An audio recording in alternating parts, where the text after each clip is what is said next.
All right, Jason, so we've been following the race for the face very closely, and there's just so much happening, like we've been saying for a while now. There is just a massive rush of mega tech companies, mega fashion companies, and a lot of disruptors coming into the market.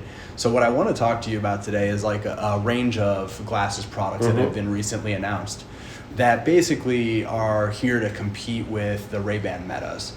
So what I'm first going to ask you for is like about a couple of these glasses, but let me kind of talk about what we see in the Ray-Ban Metas, and then I'll turn it to you to talk about what other market entrants are coming. Yeah. So on the Ray-Ban Meta front, just real quickly, I mean, it's been reported widely how successful these are and how much consumers love them. A few examples of that are they are now the number one selling product in over 60% of LensCrafter locations, which is incredible. That really is. Yeah, I mean, it's amazing in Europe and in the US.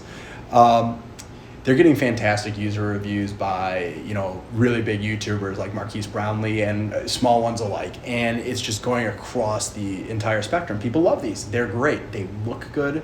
They feel good. And I can say from personal experience, they actually bring a lot more value than what I originally thought. I thought it was like a streaming thing or going live, which I don't really do.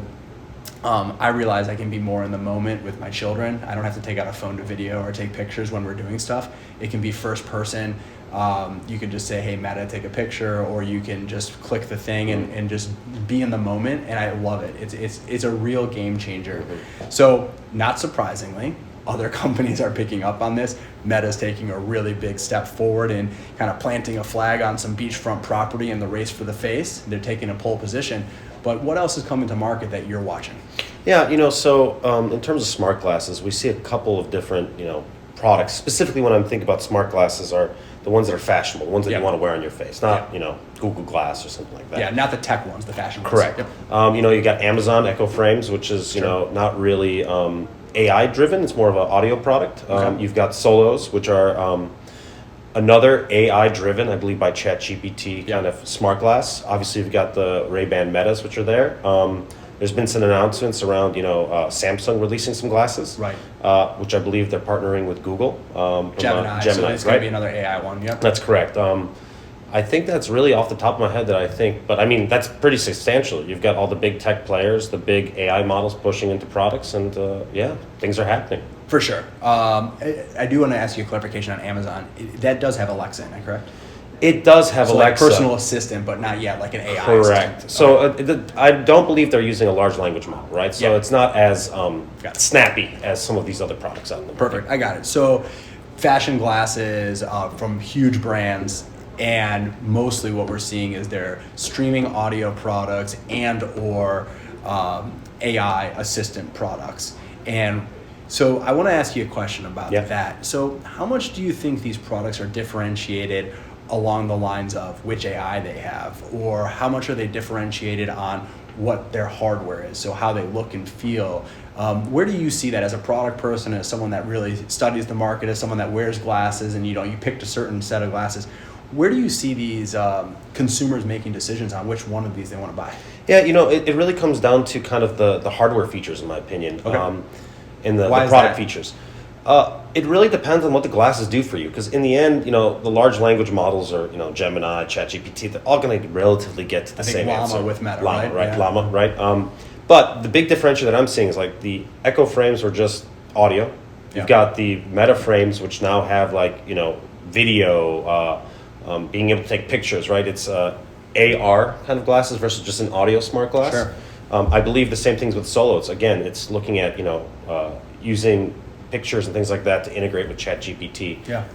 So I really think it's coming down to the features of the hardware and the experience and how they look of the product. So kind of two different things I'm hearing. Yeah. There's the capabilities of the Correct. hardware, and there is a convergence. A lot of them now have front-facing cameras. A lot of them can do video and pictures. Yep. All of them, I think, that we're talking about do audio. Correct. Streaming audio. You can do your phone calls on them. So that's microphones, that's speakers, open-ear speakers. That's Correct. pretty novel as an athlete. riding your bike with open-ear speakers is a Quite safety nice. issue. Yeah. So there's the bifurcation, or the two things I'm hearing. There's the hardware spec. Correct. And then there's also the fashion spec, if you will. Like, it's new in consumer electronics to even think that way. But like, I'm a believer that people are going to pick their smart glasses not just by who has the best megapixel camera. Well, I think they're going to pick it on like which looks good on my face and which one says something about me as I wear this around town. What do you think about that? 100%. I mean, if you look at Amazon, they partner with Carrera. If you look at Yeah. some of the original audio glasses from Huawei, they partner with Gentle Monster. And in addition to that, I mean, look at Ray-Ban Meta. I mean, that's Luxottica. So it's clear that there is a fashion continuation or, a partnership for these products, because in the end, I want to look good what I'm wearing, It's like, that's really the big thing. So on the tech enablement side, like where we are and where others in the space for the hardware spec, what I think is super important is continuously to drive down the size and the invisibility of the technology. The more invisible you can make the technology, whether that's the charging platform, whether that's the communications technology with the antennas for Wi-Fi and BLE, whether that's the cameras, if you can hide them better, that's just going to make it much more fashionable and give the fashion designers a lot more optionality. 100%. As an athlete, what I look for in my glasses are ones that won't slide off my face, are lightweight, are thin. So I have very specific fashion sense that I'm looking at when I'm buying glasses. So I completely agree with you there. You really got to be able to hide the technology and make sure they're just comfortable and people want to wear them.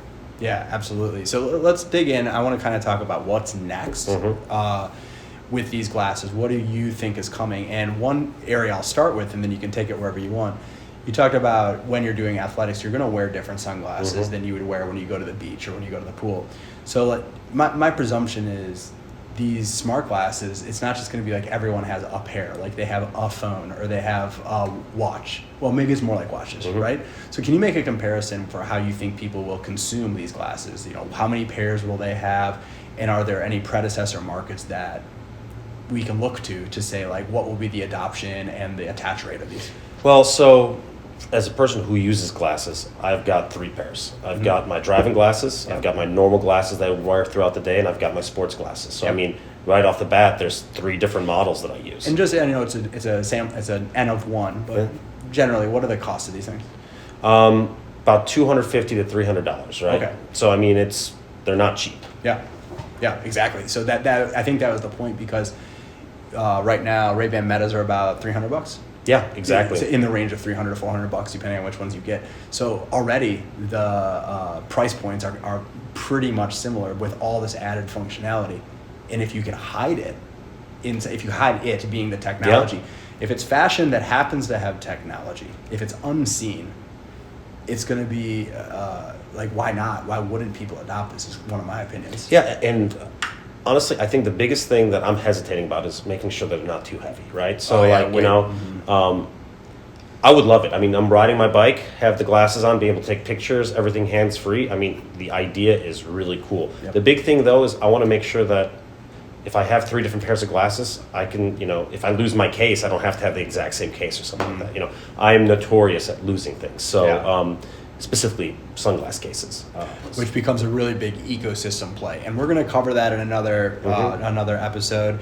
But, basically you want interoperability. And if you're going to buy all this technology, you want it all to work together. So 100%. I think that's definitely something coming up next. We'll talk about that a little bit more later. But I appreciate your insight on this. This was a great conversation. Thank you so much. Thank you.